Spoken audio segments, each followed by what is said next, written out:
This is what we got. Apparently this tree just decided to fall. It snapped off about, I don't know, 10 feet up. It's really hard to see up there. But there's like not 10 feet, maybe about 15, maybe 20 feet. But it snapped off up there. And you can see there's a bunch of other deformities on this tree. And it looks like that's where it broke at.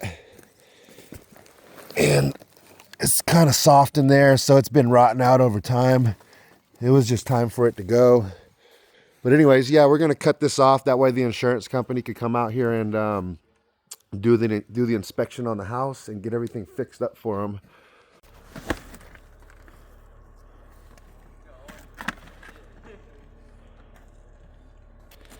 So I'm just tying this piece on, that way we don't drop a piece down into the attic while Sam's cutting it. We're throwing it off.